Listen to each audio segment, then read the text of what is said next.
உலகத்தில் எல்லா வேலையும் கஷ்டமான வேலை தாங்க. எந்த வேலையும் சுலபமான வேலை கிடையாது. ஒரு படத்தில் வடிவேல் கூட சொல்லுவார், சும்மா இருக்கிறது கூட கஷ்டம் தான் அப்படின்னு. அவர் சும்மா இருப்பார், போட்டு வெள்ளுன்னு இருப்பார், எப்போ பார்த்தாலும் சும்மா இருக்கேன்னு. சும்மா இருந்து பாரு எவ்வளோ கஷ்டமாக இருக்குன்னு. அதை தாண்டி ரொம்ப கஷ்டமான வேலைன்னு எனக்கு தெரிஞ்சதுனால நான் நிறைய பயணப்பட்டிருக்கேன். பேருந்தில் நிறைய பயணப்படும். இந்த பஸ்ஸு கண்டக்டர் டிரைவர் வேலை இருக்கு இல்லைங்களா, ரொம்ப சிரமமான வேலை தான். ஆரம்பித்து ஒரு மாநகர பேருந்தில் 8 மணி நேரம் டியூட்டி அப்படின்னா, தொலைதூர பயணத்தில் இருக்கிறவங்களாம் ஒரு நாள் 2 நாள் கூட ட்ராவல் பண்ணுவாங்க. இந்த பயணிகள் ஏன்னா அவ்வளோ பேர் வரான், அவ்வளோ பேருடைய மனநிலை ஒரே மாதிரி இருக்காது. எக்கு தப்பாக கேட்பான், ஒருத்தர் விதண்டவாதம் பண்ணுவான், ஒருத்தர் படியில் நிற்பான், என்னென்னவோ பண்ணுவாங்க. அதெல்லாம் இந்த சேட்டைகள்லாம் பார்த்துருக்கோம். உண்மையிலே அது கஷ்டமான வேலை தான். அந்த கண்டக்டர்லாம் பார்த்திங்கன்னா படாத பாடலாம் படுத்துருவாங்க. ஏன்னா ஏதாவது ஒரு பிரச்சனைனா அவங்க 2 பேர் தான் கூப்பிட்டு கேட்பாங்க. ஒரு கட்டத்தில் ஒரு நண்பர் ஒருத்தர் கண்டக்டர் இருந்தார், ஏன்டா இந்த வேலைக்கு வந்தோம்னு இருந்தது சார் அப்படின்ட்டு அந்த அளவுக்குலாம் பேசுனது. இப்போ 2 கண்டக்டரை பற்றியான சம்பவங்கள், லேட்டஸ்ட்டு சம்பவம் ஒன்று இது அநேகமாக நிறைய பேர் கேட்டுருப்பீங்க. கேட்காதவங்களுக்காக அதுக்கு முன்னாடி ஒரு சம்பவத்தை சொல்கிறேன். 2023 நவம்பர் 17 செய்தித்தாளில் வந்த ஒரு நியூஸ். 2மே சேலத்தில் நடந்த, சேலம் டெப்போவிலேருந்து கிளம்பின பஸ்ஸில் நடந்தது தான். ஒரு சேலம் டெப்போவில் ஒரு ஏசி பஸ்ஸு சிதம்பரத்தை நோக்கி போகுது. ஏசி பேருந்து அதிவேக பஸ்ஸு வெடிகாலம் கிளம்பி போது ஒவ்வொரு புளிய மரமாக நின்று இருக்கிறவங்களாம் ஏற்றின்னு போகுது. கொஞ்சம் பேர் தூங்கிட்டு இருக்காங்க, கொஞ்சம் பேர் முடிச்சுட்டு இருக்காங்க. சரி, ஏதோ நிறுத்தி ஏற்றி போகிறாங்கன்ற கதையாக இருக்குது. அப்படியே பஸ்ஸுக்குள்ளே சில பேர் கேட்க மாட்டாங்க, சலசலப்பாக பேசிப்பாங்க. என்னதுன்னு இதெல்லாம் சில பேர் ஃபிக்ஸ் பண்ணின்னு வந்திருப்பாங்க, சில பேர் முகூர்த்தத்துக்கு போகிறவங்களா இருப்பாங்க, சில பேர் இன்டர்வியூக்கு போகிறவங்களா இருப்பாங்க. இந்த டைம் ஃபிக்ஸ் பண்ணி போவாங்க. அதுவும் அதிவிரைவு பேருந்து ஏசி பஸ்ஸு அது குறிப்பிட்ட ஸ்டாப்பிங்கில் மட்டும்தான் நிற்கும். ஆனால் எங்கே பார்த்தாலும் நின்றுக்கிட்டு இருக்குது, ஆளுங்களை ஏற்றிக்கிட்டு இருக்காங்க, போய்கிட்டே இருக்குது வண்டி. ஒருத்தர் மட்டும் தாங்க முடியல, டென்ஷன் ஆகிட்டாப்புல. ரொம்ப கண்டக்டர், என்ன நீ என்ன புளிய மரத்துக்கு நிற்கிறது, என்ன ஏசி பஸ்ஸா டவுன் பஸ்ஸா அப்படின்னா, டவுன் பஸ்ஸோ ஏசி பஸ்ஸோ இப்படி தான் நிறுத்துவேன், இஷ்டம் இருந்தால் பயணப்பட்டு, இல்லைன்னா இறங்கி போய்டு, எங்கே வேணாலும் கம்ப்ளைண்ட் பண்ணிக்க அப்படின்னு ஒரு குரல் கொடுக்குறாரு. மற்றவங்களாம் அப்படியே பம்பிடுறாங்க. சரி, ஏதாவது ஆகி போச்சுன்னா பஸ்ஸை வழியில் நிறுத்திட்டு போகிறாங்க, எல்லாருக்கும் இருக்கும். ஆனாலும் அவர் ஏற்றத்தை நிறுத்தவே இல்லை. ஒரு கட்டத்துக்கு அப்புறம் இன்னொருத்தர் ரொம்ப கொந்தளிச்சு என்ன தாங்க உங்கள் பிரச்சனை ஏன்னா, இப்போ டிரைவர் கேட்க ஆரம்பிச்சிட்டாப்புல, ஒழுங்காக சிதம்பரம் போனோம் இல்லை, உட்காரு, ஆன் டைம் கரெக்டாக சிதம்பரத்தை கூட்டுமாரு, எங்கே நிறுத்தினா என்ன, இந்த டைமில் இந்த டைம் வரைக்கும் தானே. அப்புறம் நான் சொல்கிறாரு, எங்கே வேணாலும் கம்ப்ளைண்ட் பண்ணிக்கப்பா, ஆபத்து ஆகட்டும் அப்படின்னு. யாரும் ஒன்றும் கம்ப்ளைண்ட்லாம் பண்ணல. கரெக்டாக விருதாச்சலத்தாண்ட பார்த்தீங்கன்னா இந்த டிக்கெட்டு செக்கிங்காக நின்றுக்கிட்டு இருக்காங்க. இன்னவங்களும் இவங்களுக்கு இல்லை, ஐயோ என்னடான்ட்டு நின்று அவங்க அந்த டிக்கெட்டை பரிசோதிக்கும் செக் பண்ணும்போது இவங்க பயணிகள்லாம் ஒவ்வொருத்தராக கம்ப்ளைண்ட் மேலே பேசிக்க ஆரம்பிச்சிட்டாங்க.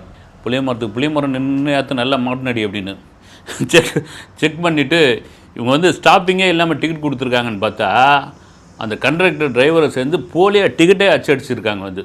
டூப்ளிகேட் டிக்கெட்டு இவங்களே பிரிண்ட் பண்ணி கொண்டு வந்திருக்காங்க. இது எத்தனை காலம் நடந்துகிட்டு இருக்கல, பெரிய அதிர்ச்சி ஆகிப்போச்சு. செய்தியாக வந்த விஷயம். அதுக்கப்புறம் உள்ளே இருக்கிறவங்களாம் குய்யோ முறையன்னு கத்தி ஆச்சா போச்சான்னு ஒருத்தர் கண்டக்டர்லாம் அடிக்க பாஞ்சு, என்னையா நினச்சிட்டு கேட்டால் இவ்வளோ திமிரா பேசுகிறியான்னு. சரி, எந்தெந்த சிதம்பரத்துக்கு போகிற வழியில் எந்தெந்த ஊரில் நிறுத்தணுமோ அங்கெல்லாம் நிறுத்திட்டு, சாட்சிக்கு ஒரு ஆள் வேணும் இல்லையா, அதில் கொந்தளிச்சு பேசின ஒருத்தர் இந்த டிக்கெட்டு பரிசோதகர்கள், வாங்க நீங்கள் சாட்சி சொல்லுங்கள், எனக்கு வேலை இருக்குதுங்கன்னு அவர்கிட்ட எழுதி வாங்கிட்டு போய்ட்டு அந்த சம்பவம் பெரிய விஷயமாக பேசிட்டு ஏன்னா ஒரு டிக்கெட்டையே பிரிண்ட் பண்ணி ஒரு கண்டக்டர் எடுத்து விநியோகம் பண்ணியிருக்காரு அப்படின்பொழுது இது ஒரு இதுவான விஷயந்தான், அசிங்கமான ஒரு விஷயந்தான். இப்போது இது சமீபத்தில் சேலம் பணிமனையிலிருந்து ஒரு பஸ்ஸு கிளம்புது, ஒரு விரைவு பேருந்து, எஸ்சிடிசி பேருந்து கிளம்புது, திருச்செந்தூருக்கு போயிட்டே இருக்க சமயத்தில் ஒரு குறிப்பிட்ட ஸ்டாப்பிங்கில் ஒரு வயதான தாத்தா பாட்டி 2 பேர் நிற்கிறாங்க. நின்னோடனே கண்டக்டர் நிறுத்திடுறாரு. கண்டக்டர் நல்ல டைப், அங்கேருந்து ஜோவிலாக பேசிட்டு வர்றாரு, இடம் இல்லாதவங்க இடம் கொடுக்குறாரு, அட்ஜஸ்ட் பண்ணி உட்காருங்கன்றாரு, சில வசதிகள்லாம் சொல்கிறாரு. அந்த அப்ரோச், சில பேருடைய அப்ரோச்லாம் நல்லாயிருக்கும். எவ்வளோ டென்ஷனாக இருந்தாலும் கண்டக்டருங்க அது என்னென்ன பழகிடுவாங்க. நம்ம டென்ஷன் ஆக போகிறதுனால என்ன ஆக போகுது, வரவன் ஒவ்வொரு மனநிலையில் இருக்க மாட்டான், அவனுக்கு ஏற்ற மாதிரி அட்ஜஸ்ட் பண்ணி போயிட்டு இருப்போம், ஓகே அப்படின்ற ஒரு மனநிலைக்கு இப்படி தான் இருக்காரு. எல்லோரும் பார்க்குறாங்க, தமிழ்லேயே பேசிகிட்டு இருக்காரு அந்த கண்டக்டரு. அப்போ நிறுத்தி, என்ன தாத்தா என்ன பாட்டின்னு, எப்போ முருகனை பார்க்கணுன்னு ரொம்ப நாள் ஆசை, இப்போ தான் அதுக்கான வழி கிடச்சிருக்குது அப்படின்னா, ஃபுல்லாக இருக்குது வண்டி, உங்களுக்கு 2 பேரும் சேர்ந்து உட்கார முடியும், எங்கேயாவது ஒரு மூலையில் இடுக்கில் கூட உட்கார வச்சுருங்க, நாங்கள் போய் திருச்செந்தூர் போய் முருகனை பார்த்தா போதும், ரொம்ப நாள் வேண்டுதல் அப்படின்னு அவருக்கு ஒரு சென்டிமெண்ட்டாகவும் மனசு இறங்கியும். சரி, தாத்தாவை ஒரு சீட்டில் உட்கார வச்சிடறேன் கடைசியில், உன்னை வந்து பாட்டி ஏன் சீட்டில் உட்காந்துக்கோ அப்படின்னு, நீ எப்படி சார் நின்றுன்னு வருவேன், நான் பரவாயில்ல நான் கீழே கீழே உட்காந்துட்டு வந்துடுறேன், நீ உட்காரு பாட்டி அப்படின்னு சொன்னோன்னே அவர் இதுவாகிட்டார். ஆனால் அந்த உட்காந்த பாட்டி என்ன ஆகிட்டு இருக்கு, கொஞ்ச நேரத்தில் எழுந்து அங்கேயும் இங்கேயும் நடக்க ஆரம்பிச்சிருக்கு. நடக்க ஆரம்பிச்சோன்னா கண்டக்டர் 2-3 தடவை சொல்லியிருக்காரு, உட்காரு பாட்டினா என்னன்னு தெரியல. வந்து சில பேருக்கு வந்து ரொம்ப வயசானவங்களாக ஆகிட்டாங்களா, கூச்ச சுபாவம் வந்துருங்க, வந்து எதையும் சொல்கிறதுக்கு வந்து. அதுமாதிரி இந்த பாட்டிக்கு வந்து இந்த இயற்கை உவாதை வந்து சிறுநீர் கழிக்கணும்னு தோணுது, சொல்லியிருந்தால் நிறுத்திருப்பார், நல்ல கண்டக்டர் தான். ஆனால் எப்படி சொல்கிறது, ஏதோ வழியில் நிறுத்தி பேர மாதிரியோ அல்லது மகன் மாதிரியோ அவர் ஏற்றி போகிறாரு, அவர் இடத்த வேறு கொடுத்துருக்காரு, தாங்க முடியல. ஒரு கட்டத்தில் ஒன்றும் பண்ண முடியாதுல்ல, வயதானவர்களுக்குள்ள பிரச்சனை தானுங்க வந்து. மன ரீதியாகவும் உடல் ரீதியாகவும் அதிக பாதிக்கப்படுபவர்கள் அவர்கள் தான். நீங்கள் அதுதான் பார்த்தீங்கன்னா அந்த வீட்டிலலாம் வயதானவர்கள் அந்த மன ரீதியாகவும் உடல் ரீதியாகவும் பாதிக்கப்பட்ட அவர்களை அவ்வளோ கரிசனம் பண்ணுவாங்க, கொட்டுவாங்க, கண்டபடி பேசுவாங்க, அவங்களுடைய மனநிலை என்னான்னு தெரியாத அளவுக்குலாம் வந்து மூர்க்கத்தனமாக நடந்துக்குவாங்க, மன ரீதியாக காயப்படுத்துவாங்க. இந்த பாட்டிக்கு இவ்வளோ ஜனம் கிட்டத்தட்ட ஒரு 60-65 பயணிங்க உட்காந்துருக்காங்க. நாம் வந்து எப்படி அதை கேட்குறதுன்னு ஒரு கட்டத்தில் முடியாமல், நீங்கள் சொல்லுவாங்க பழமொழி ஊருங்களில் வந்து ஆத்திரத்தில் அடக்கலாம் மூத்திரத்தை அடக்க முடியாது அப்படின்னு. ஸோ ஒரு சொன்னது தான் அது அந்த பழமொழிக்கான எல்லா அர்த்தமும் உண்டு. ஒரு கட்டத்தில் வயதின் மூவ்மெண்ட் காரணமாக அந்த அம்மா தட்டதுன்னு தன்னை மீறி போயிடுறாங்க.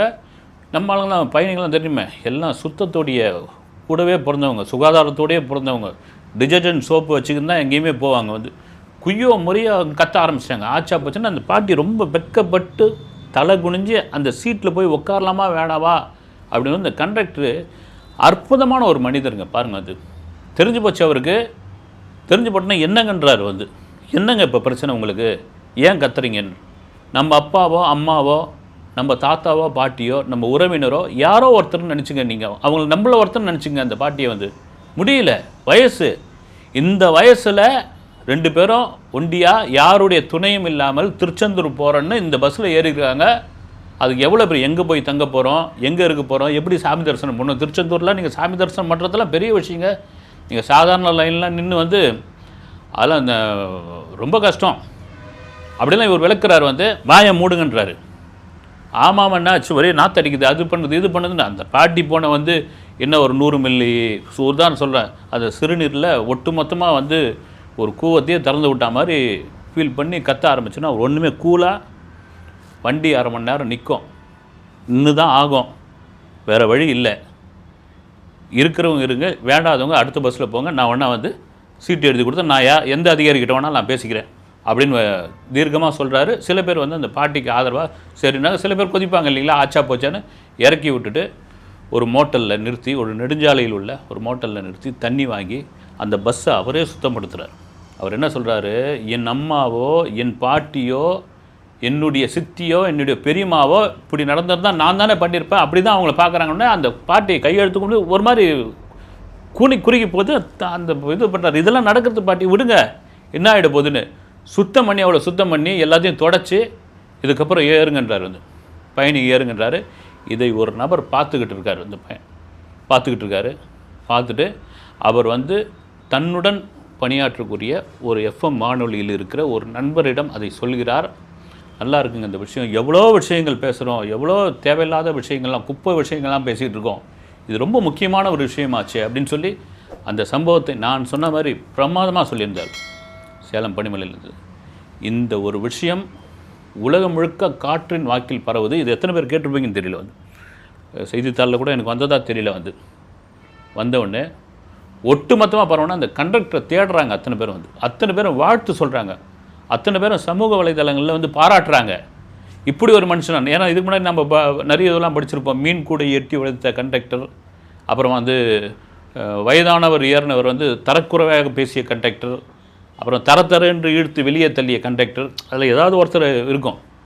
அதாவது வடிவேல் காமெடி கூட பிரமாதமான ஒரு காமெடி உண்டு. வந்து எங்கேயா போகிற அப்படின்னு சிங்கமுத்துக்கிட்டு, நான் தாம்பரத்துக்கு போறியா, இது வந்து வடபழனியில் போகிற வண்டி, நீ ஏறிட்டேன்னு கண்ட டிரைவர் சொல்லுவார், யோ கூமுட்டை, அவன் கரெக்டாக தான் இருக்கு, நீ தான் ஏன் வண்டி மாறி ஏறிட்டேன்னு கதையா இதெல்லாம் உண்டு. வந்து இப்படி இந்த கண்டக்டருக்கு அவ்வளோ பாராட்டுகள் குவியுது. அவருடைய பேர் வந்து கர்ணன். அதுதாங்க பெரிய ஹைலைட்டு. அது உண்மையிலேயே சில பேர்லாம் ஒர்க் அவுட் ஆகும். வந்து கர்ணன் அந்த பேர் வச்ச அந்த நபர் அந்த பாட்டிக்கு வண்டியை சுத்தம் பண்ணி அந்த பாட்டியை திருச்செந்தூரில் இறக்கி ஒரு இடத்துல குளிக்க வச்சு அதன் பிறகு பத்திரமா போயிட்டு வாங்க பாட்டின்னு அமைச்சிருக்காப்புல. இந்த தகவல் பரவி அரசு விரைவு பேருந்தோடைய எம்டி மேலாண்மை இயக்குனர் அவர் கூப்பிட்டு அவருக்கு வந்து ஒரு வெகுமதி கொடுத்து ஒரு பாராட்டு சான்றிதழ் கொடுத்து அவரை கௌரவிச்சிருக்காரு. இது என்ன சொல்கிறதுக்கான காரணம் என்னென்னா, நம்ம எல்லாம் கண்டக்டர், டிரைவர், தூய்மை பணியாளர்கள், மருத்துவர்கள் இவர்கள்லாம் மக்கள் சேவை ஆற்ற வந்தோம்.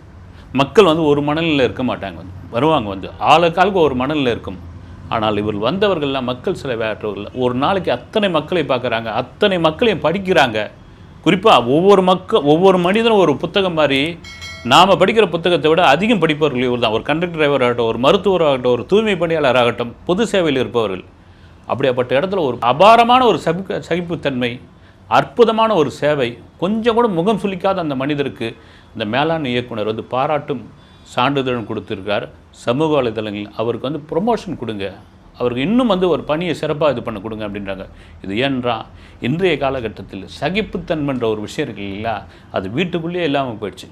வீட்டுக்குள்ளே இல்லாத போது பொது வெளியில் எங்கே இருக்கும், அந்த பொது வெளியில் ஒரு அற்புதமான சகிப்புத்தன்மை உள்ள ஒரு மனிதனே மிக்க மனிதனை, அந்த நடத்துனரை அப்படி பாராட்டியிருக்காங்க. அடுத்த வீடியோவில் சந்திக்கிறேன். நன்றி.